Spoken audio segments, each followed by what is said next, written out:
शीला दीदी को मैं बुलाना चाहूँगी। स्वयं स्फूर्त खेल का भी अपना एक बहुत सुंदर डिजाइन बाबा जी ने हमको बताया है, तो उसके बारे में और उसके लिए पहले मैं मतलब शीला दीदी के लिए जितना हम अभिभावक विद्यालय थैंकफुल हो उतना कम है ना। मतलब जिस तरह से उन्होंने यहाँ पर 8 साल, मतलब उनका रायपुर शिफ्ट होना ही इसीलिए हुआ था कि उनको, हालांकि मैं ये नहीं बोलूँगी कि अभिभावक विद्यालय उनके लिए पहला था, अपने यहाँ पर जो सबसे पहला अभिभावक विद्यालय खुला था बिजनौर में, है ना, उसके मेंबर रहे हुए हैं शीला दीदी और अशोक पलाबिया से, है ना। मतलब उस टीम के वो रहे हैं जब डॉक्टर सत्या जी थे, तो डॉक्टर सत्या जी के स्टूडेंट थे अशोक पलाबिया IIT दिल्ली में, और उनके साथ शीला दीदी मिलके बिजनौर का सेंटर शुरू हुआ। तो अभिभावक विद्यालय पहला जो खुला था उसके प्रत्यक्ष दृष्टा के रूप में है, वहाँ पर काम किए हुए हैं। और उसके बाद उनके अंदर था ही कि विद्यालय के लिए, तो उसके लिए वो रायपुर शिफ्ट हुए थे और 8 साल उन्होंने जो विद्यालय को दिया है। अब वो शिफ्ट हो गए देहरादून, पर वो अभी भी यहाँ के, है ना, अभी भी वहाँ रहते हुए अभिभावक ग्रुप में जो भी मैसेज देने हैं, जो भी EVS इंग्लिश के टीचर्स के साथ मीटिंग करनी है ऑनलाइन, यहाँ तक कि क्या टाइम टेबल बन रहा है, कैसे चल रहा है, कहाँ कम पढ़ रहे हो, यहाँ की एक एक चीज की जान सूचना वो रखते हैं और उसमें अपना हेल्प करते हैं। किसी को यदि कोई एक्टिविटी चाहिए तो ढूंढ के एक्टिविटी निकाल के भेजेंगे, है ना। मतलब वो नहीं होकर भी पूरे टाइम हमारे पास है, और ये हमारी सभी बहनों को बहुत ताकत देता है ना। जैसा अभी श्रेया बेटा जी और नीति बहन जी बता रहे थे कि हर व्यक्ति की एक उपयोगिता है, और जब आप उस उपयोगिता को स्वीकार कर लेते हो तो आप निश्चिंत हो जाते हैं। एक्चुअली उपयोगिता है पर हम स्वीकार करते हैं कि नहीं, ये बहुत बड़ी बात है ना। अगर हमने स्वीकार कर लिया कि शीला दीदी में ये क्वालिटी है, तो फिर हम दिमाग ही नहीं लगाते हैं उसमें, हमको लगता है शीला दीदी है ना, है ना। मतलब ये निश्चिंतता है। नहीं तो क्या होता है, उपयोगिता को देख भी लेते हैं पर निश्चिंत भी नहीं होते। ये सबसे बड़ा गैप आता है तालमेल में, है ना। उपयोगिता को देख पाना और उस पर टिके रहना, उस भरोसे के साथ कि ये करेंगे ये काम को, तो ये हम सब बहनों का विश्वास रहता है। तो हमारी जो नई नई बेटियां भी आई है ना, वो भी तुरंत उनको फोन करती है, कुछ भी होगा तुरंत उनको कॉल करेंगे, है ना, कि यहाँ मैं फंस रही हूँ, क्या करूँ। तो ऐसे ही हमारी मतलब शीला दीदी है जो विद्यालय में वाकई में दूध और चावल में शक्कर की जैसी खुली हुई है, जो पूरे विद्यालय को मिठास प्रदान करती है खूब प्यार से। और सबसे अच्छी इनकी बात है, ये ना हर चीज इनका प्रस्ताव विधि ही होता है, मतलब ये इनकी इसमें मौलिकता है ना। ये किसी भी बात को ना बहुत प्रस्ताव विधि में बात करती है, और ये मेरे को इनसे बहुत मैं प्रेरणा पाती हूँ। और बोलने को तो बहुत कुछ है पर समय इसलिए मैं शीला दीदी को बुलाती हूँ। और वाकई में एक एक बहनों की अपनी एक क्वालिटी है जो हमको ऊर्जा देती है।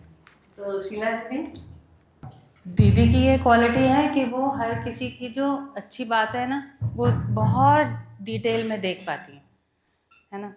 तो हमसे कोई गलती भी हो जाती है वो उनको दिखती भी नहीं है या दिखती होगी तो जो अच्छी वाली बात है ना, तो उससे ये जो भैया जी आप जो कह रहे थे ना कि तालमेल कैसे बना के रखते हैं, वो बहुत ही बड़ा एक एप्रिसिएशन वाला जो पार्ट है ना, वो हमको बांध के रखता है। दैट इज देख भी पाते हैं कि ये बना हुआ 10 साल से, तो उसका मैकेनिज्म क्या है वो मतलब जानने में स्वयं को प्रश्न बनता ही है, ताकि हम भी उसको है आगे प्रैक्टिस करता है। बिल्कुल, तो ये बहुत अच्छी बात दीदी ने शायद की। हाँ, ये अप्रिसिएशन वाला जो भाग है ना, ये बांध के रखता है, ये तो है। ठीक, तो स्वयं स्फूर्त खेल बच्चे खेलते हैं, हम सब जानते हैं, है ना। वो खेलना चाहते हैं, हम सब जानते हैं। कितना खेलना चाहते हैं, क्या हमने उस चीज़ को पहचाना है, उस पर ध्यान दिया है कि नहीं, शिक्षा हम देना चाहते हैं, ये हम समझते हैं। ये खेल का रोल क्या है इस पूरे बच्चे की लाइफ जर्नी में, और शिक्षा और संस्कार में खेल का क्या रोल है, तो उसके बारे में मैं कुछ कहना मतलब ध्यानाकर्षण बाबा जी ने किया बहुत ससम्मान, मतलब सम्मान के साथ, ना अधिमूल्यन ना अवमूल्यन, जस्ट प्रॉपर। तो शिक्षा नीति में शिक्षा नीति का जो प्रारूप है उसमें ये वाला भाग रखा है, शिक्षा की समग्रता। वो दिख नहीं रहा है ऊपर, है ना, लेकिन वो शिक्षा की समग्रता है। तो अगर आप देखेंगे तो स्तर लिखे हैं, फिर सारे कितना कितना टाइम लगेगा उसमें, वो उस चीज़ को रखा हुआ है। और खेलने का जो दैनिक समय प्राथमिक विद्यालय में है, प्राथमिक इज़ नॉट प्री प्राइमरी ना, क्लास 5 तक 3 घंटे उनको खेलना है। 3 घंटे खेल, 3 घंटे पढ़ाई। कितना खेलना चाहते हैं बच्चे, और हम कितना देते हैं अपने टाइम टेबल में? टाइम टेबल में तो थोड़ा ही देते हैं, डेफिनेट।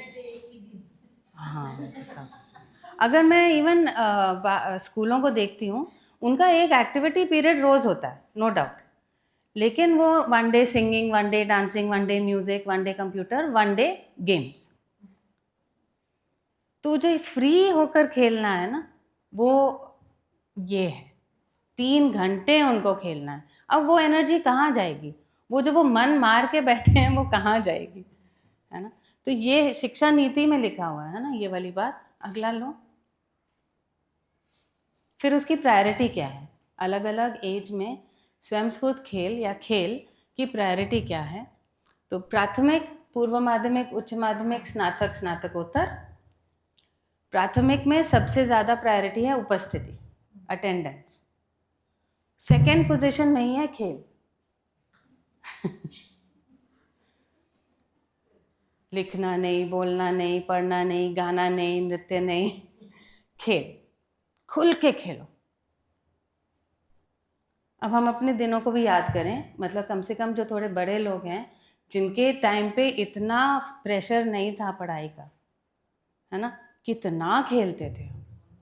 मतलब स्कूल गए, स्कूल में भी खेले, वहाँ पर तो 1-2 पीरियड होते ही थे, घर आके थोड़ा सा होमवर्क होता था, और मतलब अच्छे से 2-3 घंटे तो हम खेलते ही थे वापस आके।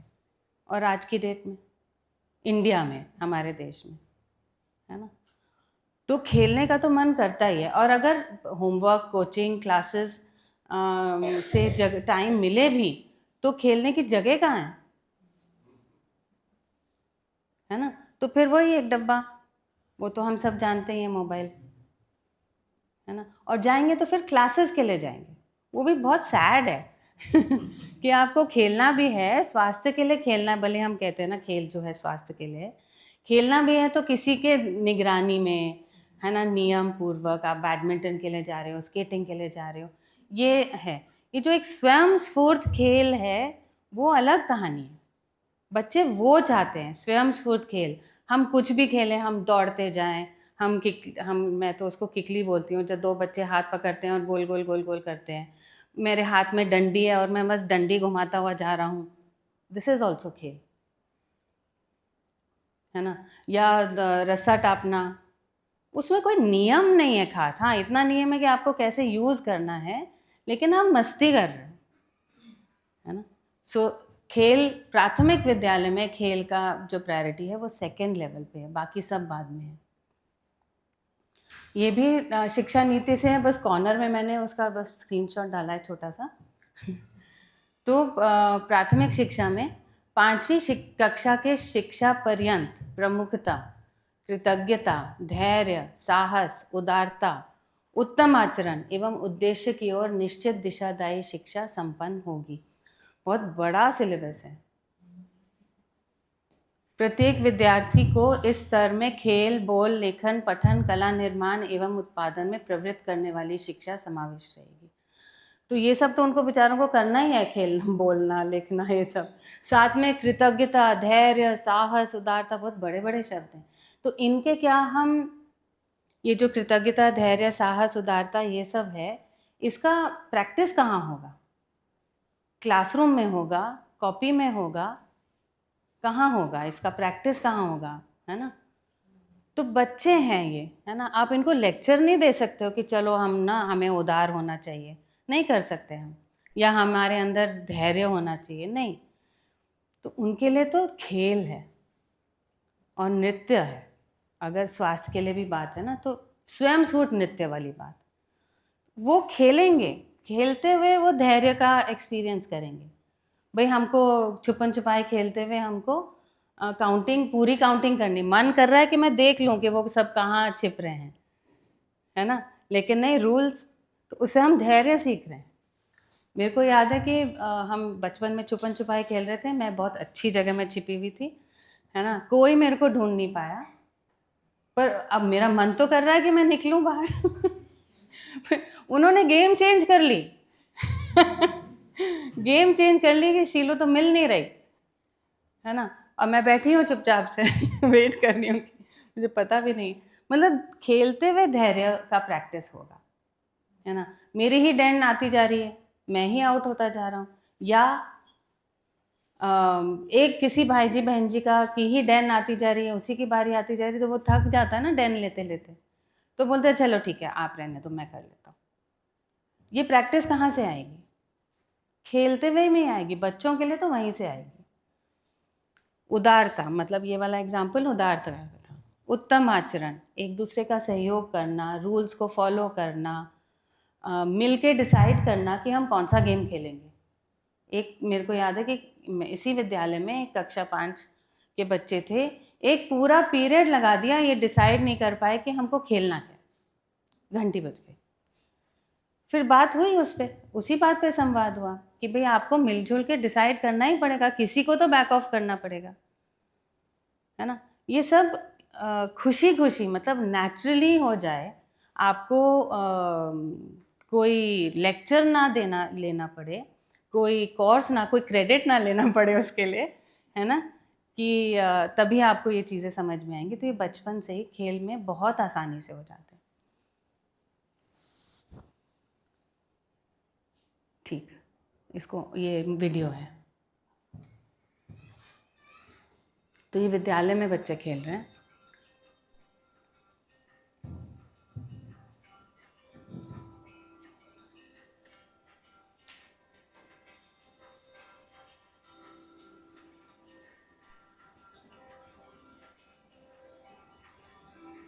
सहयोग,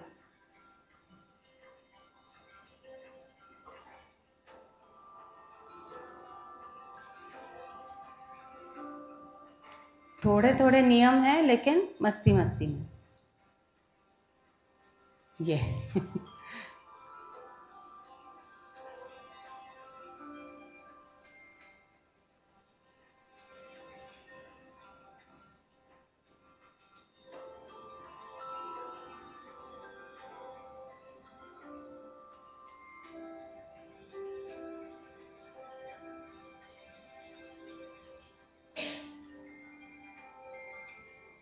अपनी बारी का इंतज़ार करना, वो भी एक धैर्य है ना। तो ये तो थोड़े से ही दिखाए, लेकिन अगर आपने अपने खेलने के दिन अगर याद किए हों तो आपको बहुत सारे एग्जाम्पल्स ध्यान में आएंगे। स्वयं स्फूर्त खेल की आवश्यकता, ऐसा कुछ भी काम मनुष्य ने इजाद किया हो, इन्वेंट किया हो, जो कि बच्चों के गेम्स में ना रहा हो। इसको नेक्स्ट वाले को भी लगा दो, है ना। ऐसा है ही नहीं जो गेम्स में पहले आ ना चुका हो। Anything that we do, know, think, hope and fear that has not been attempted, experienced, practiced or at least anticipated in children's games. Play is therefore more vital for a child's future. आजकल दुनिया में जितना है ना, उतना बच्चों के खेल खेल में तो आ ही चुका है, हमारे चित्रण में तो आ ही चुका है। कोई भी अब सोचो आप, रेडियो सोचो, रेडियो का इन्वेंशन हुआ, है ना। तो हम लोग जब छोटे थे, वो दो तरफ एक कप होती है और बीच में एक धागा होता है, वो उससे नहीं खेलते थे। फिर तो वो थोड़ा और टेक्निकल हुआ तो वॉकी टॉकी आई, है ना। मतलब ये दूर से बात करना, चाइनीज़ विस्पर वाला जो गेम है कि यहाँ पर जिसने एक बात बोली वो वहाँ तक पहुँच गई, और वो प्योरिटी से पहुँची कि नहीं पहुँची, मतलब इमेजिन तो किया है ना हमने कि मेरी जो बात है वो वहाँ तक पहुँच गई। So these kind of game बच्चों की नहीं, वो हिंदी वाला पीछे में, अपनी कल्पनाओं में पूरी आज़ादी दी जानी चाहिए, क्योंकि वे खेल खेल में और अपनी काल्पनिक दुनिया की सहज रचनाओं के ज़रिए सीख रहे होते हैं, और वो जो भी सीख रहे होते हैं वही चीज़ वो जाके जीते हैं, है ना। जितना ज़्यादा वे अपने खेल में डूबे रहेंगे उतने ही पूरी तरह और प्रभावी ढंग से वो बाद में बड़ों की दुनिया में अपनी जगह बना पाएंगे। आज आप उनका खेलना रोक लेंगे तो जितने ये छोटे छोटे उन्होंने मैसेजेस लर्न किए हैं वो आगे जाके मतलब वो नहीं हो पाएंगे ना, तो वो आगे जाके प्रॉब्लम करेंगे।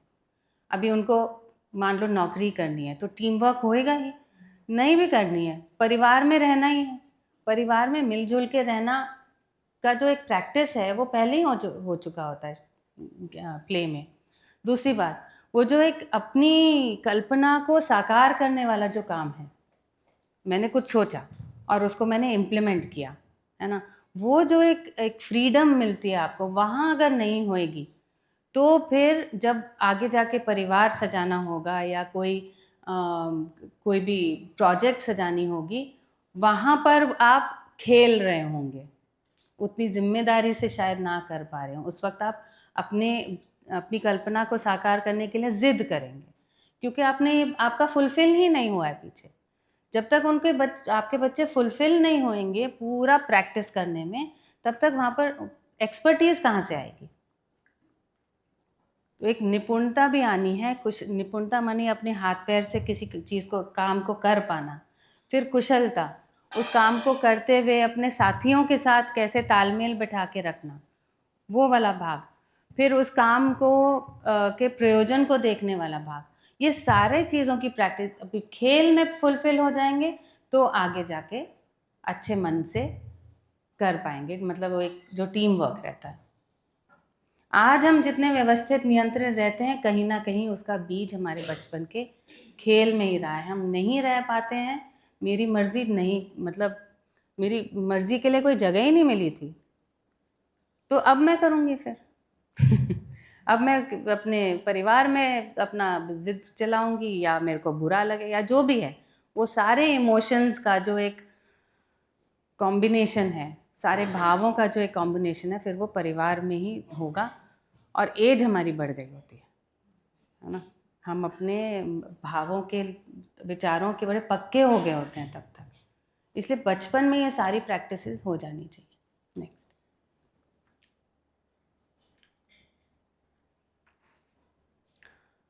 तो जो भी हमने सामाजिक क्षमताएं हमने प्रैक्टिस करी, वो फिर हमारी कार्यस्थल पर मित्रता में फलदायी होती हैं। They become fruitful in the comradeship in the work place, यही वाली बात है।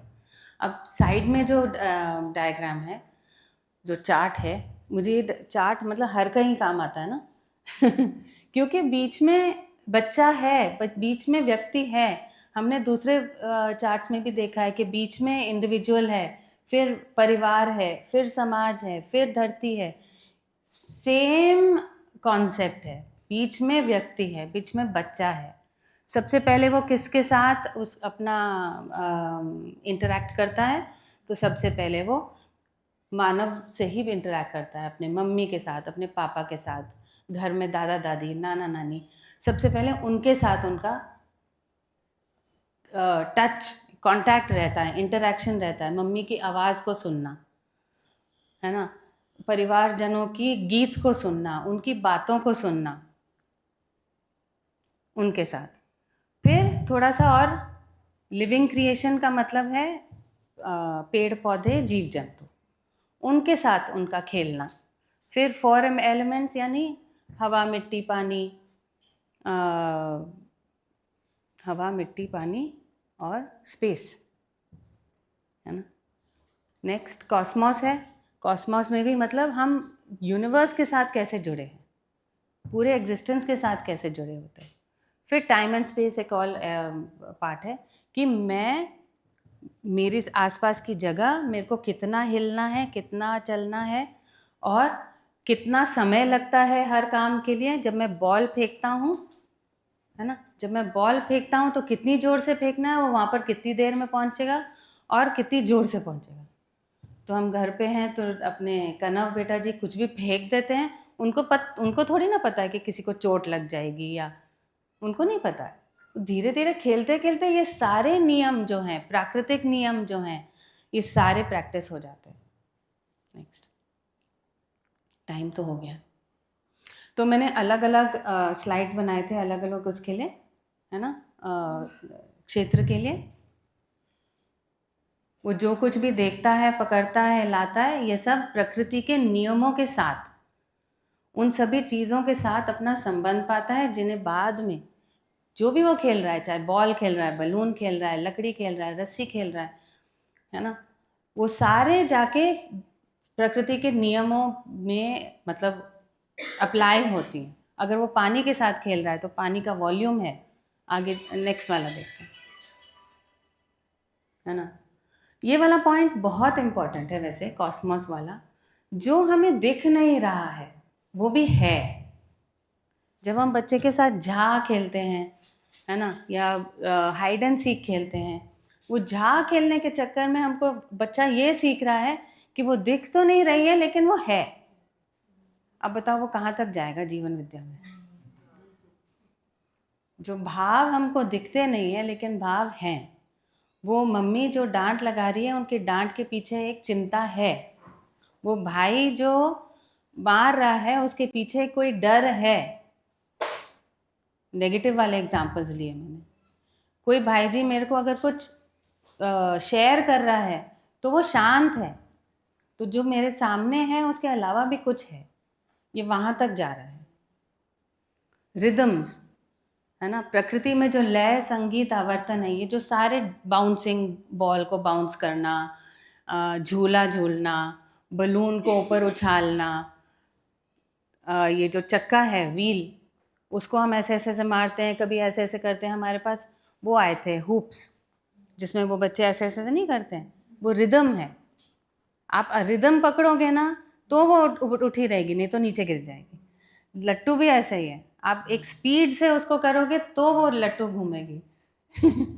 हाँ, मैंने उद्यम बेटा जी को एक लट्टू दिया था। तो वो एक स्पीड है, एक स्किल है, वो जब तक आप उसको नहीं करोगे वो ऐसे फुटक करके गिर जाएगी, है ना। तो रिदम्स, तो टॉप हो गया, टॉप यानी लट्टू। यो यो, वो जो एक धागे के ऊपर नहीं होता है ना, तो आप कितने झटके से इसको उठाओगे, कितनी देर, जब कौन से पॉइंट पे झटका दोगे, ये सब physics, potential energy, kinetic energy, सब यहीं पर प्रैक्टिस हो रहा है। स्किपिंग रोप, है ना, रस्सा।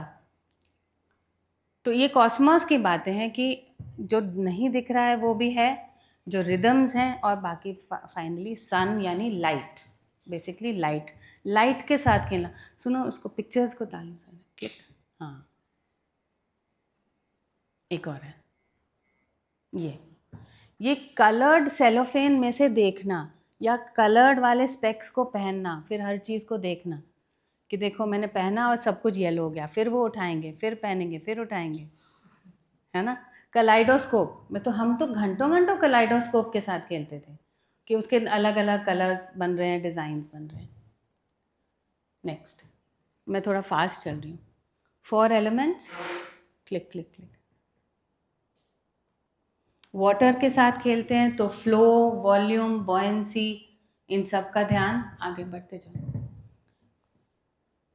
एयर के साथ, मतलब वो इनविजिबल है लेकिन उसमें वेट है, उसमें बहाव है, बलून से, काइट के साथ खेलना, मतलब फिजिक्स का पीएचडी कर लोगे काइट के साथ खेलने में। आग के साथ खेलना बहुत अच्छा लगता है। आप लोग खेले हो कभी कैंडल्स के साथ? हाँ, घंटों घंटों खेली हूँ मैं। मतलब मेरे तो खेलने की इच्छा है सारी। क्योंकि वो वैक्स नीचे गिरती है, फिर वैक्स को ऊपर उठाया, फिर वो जहाँ पर उसकी एक फ्लेम होती है ना, आप कुछ भी ऊपर लाओ, फ्लेम को टच करने की ज़रूरत नहीं है, फिर भी वो जल जाती है। आप टच करोगे तब तो जलेगी, लेकिन अगर आपने उसकी लॉ को नहीं भी टच किया तो भी वो जल जाएगी। क्यों? क्योंकि वहाँ उसमें गैस है, वो वैक्स की गैस है। ये अब सब साइंस वाली चीज़ें अब पता चल रही हैं, उस वक्त तो मैं भी मज़े ले रहे थे। नेक्स्ट, हाँ, इस आग वाले में जो सेफ्टी प्रिकॉशंस हैं वो हमको ध्यान दिलाना है। आग वाले में एक और मैसेज जाता है, जब मम्मी बोलती है कि नहीं माचिस के साथ नहीं खेलना है। नो मीन्स नो, सेफ्टी, अपनी सेफ्टी। तो बच्चे ये भी सीखते हैं, है ना, कि ये चीज़ आपको खेलना है तो ठीक है, लेकिन इतने स्थिति में नहीं तो it is not safe, danger. हम बोलते हैं डेंजर बोलते हैं, हॉट बोलते हैं, ऐसे बोलते हैं ना बच्चों को, don't touch it, hot hot hot, चाय का कप है हॉट हॉट। तो फिर रस्सी, दुपट्टा या चक्का, ये कोई भी चीज़ पकड़ा दो, बच्चे कुछ ना कुछ गेम तो बना ही लेंगे। और ये सब वही घूमने वाली चीज़ें, दुपट्टा के साथ भले ऐसे कर रहा हो, चाहे मम्मी बन रहा हो, चाहे एस्ट्रोनॉट बन रहा हो, कुछ भी, बहुत सारी कल्पना चलती है ना। तो एक थियोरी वैसे इसमें लिखा नहीं है, थियोरी ऑफ लूज पार्ट्स। तो जो हम टॉयज़ देते हैं बच्चों को, वो जब रेडीमेड टॉयज़ हम दे देते हैं तो उसमें एक ही काम हो सकता है, बटन दबाओ या फेंको या उसको खोल के देखो कि इसके अंदर है क्या। फिर हम बोलते हैं भाई तुमने टॉय को ख़राब कर दिया, हम तो इसको कुछ भी देते हैं वो तो खोल के ख़राब कर देता है। तो हमने उसको लूज पार्ट्स दिए नहीं। लूज पार्ट्स का मतलब है, ये भी रखना चाहिए था मेरे को, कि जैसे ब्लॉक्स हैं, लूज पार्ट्स है ना, अलग अलग हैं। अब बच्चा अपनी कल्पना के साथ उसको जोड़ेगा, है ना। या डॉल है, बर्तन है, दुपट्टा है, वो कुछ ना कुछ कर लेगा उसके साथ, है ना, कंबाइन करके कल्पना को साकार कर रहे हैं। मैं आगे बढ़ती हूँ लेकिन ये सब ज़रूरी किस लिए है, ताकि एक तो अपनी कल्पना को साकार करने का पूरा उसको फ्रीडम मिले, और दूसरा है जब वो आपस में खेल रहे हैं। If we go to the next, ये प्लांट्स एंड एनिमल्स वाला भी है, चाहे डंडी के साथ खेलना हो, चाहे पौधे उगाना हो, चाहे किसी जीव जंतु को पालना हो,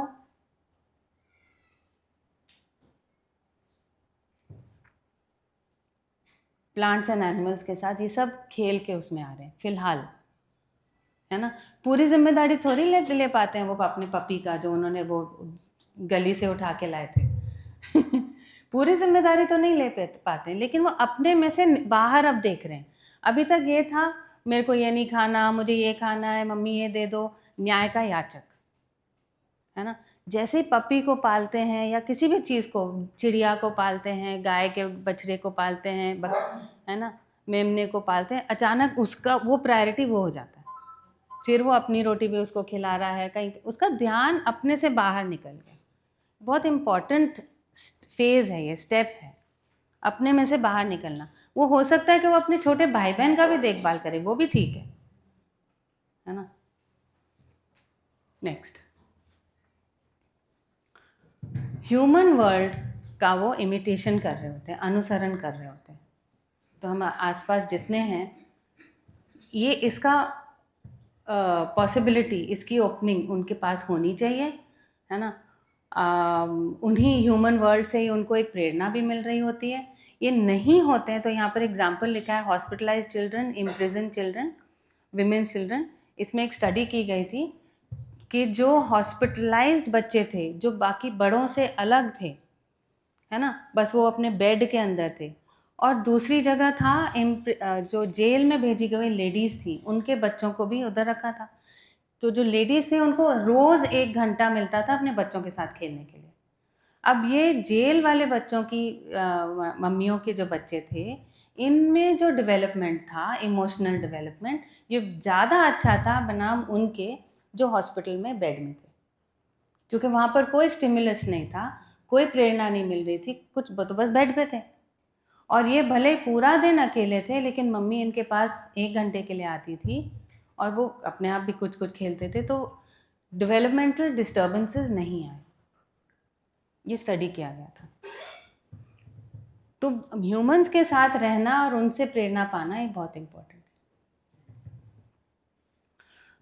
आज के वर्ल्ड में न टाइम है न प्लेस है। मतलब जो मैदान होते थे, एक मैदान की ज़रूरत है ना। क्लासेस या बैडमिंटन कोर्ट या बास्केटबॉल कोर्ट ठीक है, बड़े लोग बच्चों की ज़रूरत है, बट एक मैदान जिसमें आप कुछ भी कर सकते हो, है ना। झूले, मेरे को ना ये इसलिए परफेक्ट लगता है, अभिभावक विद्यालय, जगह भी है, झूले भी हैं, है ना। हर तरह का बच्चा मतलब खेल सकता है, क्रिकेट भी खेल सकते हैं, आपने देखा था पूरा वीडियो, है ना। स्पेस, जगह ही नहीं है, वो मैं कह रही थी। Streets are for traffic, courtyards are for parking, parks are for dogs, अपने डॉग को वॉक के लिए ले जाएंगे, उधर तो बच्चा खेलेगा तो उसको डॉग को भी लगेगी। एंड फ्लैट यानी अपार्टमेंट बहुत छोटे हैं, कहाँ खेलेगा बच्चा? तो फिर वो मोबाइल में ही जाएगा ना बेचारा। टाइम, हम चाहते हैं कि हम टाइम सेव करें, हम बहुत सारी मशीनें ले आते हैं, हम सहयोगी रख लेते हैं, हमारे पास अब बहुत सारा टाइम है, लेकिन बच्चे के साथ खेलने का टाइम नहीं है ना। और हम बोलते हैं कि बच्चा खाना खा रहा है, जल्दी जल्दी खाना खाओ, है ना, बहुत टाइम लगाता है ये खाना खाने में, इसलिए मैंने ना मोबाइल लगा दी। आप क्या कर रहे थे? और उसको लगाने दो ना टाइम, वो चक चक के ले रहा है, मतलब मज़े ले रहा है उसके साथ। आप अपना नियम बना लो कि एक जगह में बैठना है, व्हाटएवर, है ना, लेकिन हमारे पास उतना टाइम होना चाहिए, हमारा लाइफस्टाइल ऐसा हो कि बच्चे को खिलाने का, खाना खाने का पर्याप्त टाइम हो, वो पूरा अच्छे से एक्सप्लोर कर पाए, क्योंकि स्वयं स्फूर्त खेल इम्पोर्टेंट है, स्वयं स्फूर्त खेल इम्पोर्टेंट है, स्वयं स्फूर्त खाना इम्पोर्टेंट है, सब कुछ। खत्म है क्या? ठीक है, अब ठीक है, मैं एंड करती हूँ क्योंकि काफ़ी टाइम हो गया, नहीं तो वापस जाते हैं उसी वीडियो में एंड उसी शिक्षा नीति में, जहाँ पर उन्होंने खेल को बिल्कुल, मतलब 3 घंटे खेल एंड बिल्कुल सेकंड प्रायोरिटी में, अटेंडेंस के बाद खेल, मूल्यांकन वाला भाग, हाँ ये वाला, और अटेंडेंस के बाद प्राथमिकता में वो उसले पिछले वाले में। अब हम ये वीडियो ना दोबारा अलग आंखों से देख पाते हैं, अलग नज़रिए से देख पाते हैं। ये सिर्फ झूला नहीं झूल रहा है। हमारे एक बेटा जी थे, पर्व बेटा जी, वो सुबह आते ही सबसे पहले झूला झूले, क्लास 5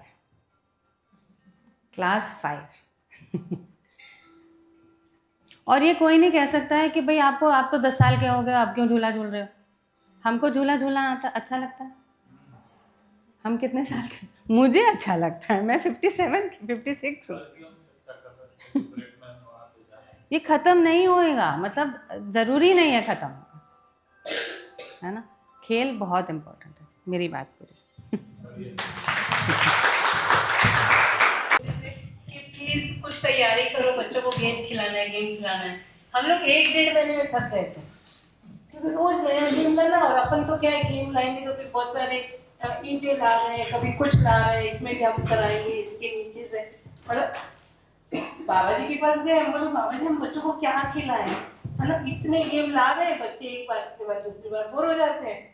बोले कौन बोला है बच्चों को गेम खिलाओ नियम से, उनको खेलने दो, स्वयं स्फूर्त खेलने दो, है ना। और फिर उन्होंने कहा कि अध्यापिका जी उनको देखे, है ना, आप मैदान में रहो, बस उनको देखो, क्योंकि खेल में जो प्रवृत्ति उभर के आती है ना, वो उनकी जो मौलिकता है वो आती है ना, जो जितने भी भाव दीदी ने लिखे थे, और यदि ये नहीं है तो भी आपको खेल में ही दिखाई देगी, अगर सहयोग की प्रवृत्ति नहीं है तो वो खेल में दिखाई देगी। तो बोले उस समय उनको वॉच करो, और अब तैयार करो कि क्लास में क्या संवाद होगा, मतलब बच्चा पॉइंट आउट नहीं होना चाहिए कि तुमने आज ऐसा किया, लेकिन उस तक वो मैसेज चला जाना चाहिए। तो ये जो चीज है एक, है ना, कि बच्चों अगर सहयोग नहीं भी कर रहा है तो आप बच्चे को इंगित मत करो खेलते समय कि आप ठीक नहीं कर रहे हो, आप उसको पहचानो और क्लास में उस पर काम करो। तो ये बहुत सुंदर बात, और स्वयं स्फूर्त खेल पे मैं फिर वापस बोलूंगी कि इतनी मेहनत को मैं आज देख रही हूँ। सच में बहुत सुंदर।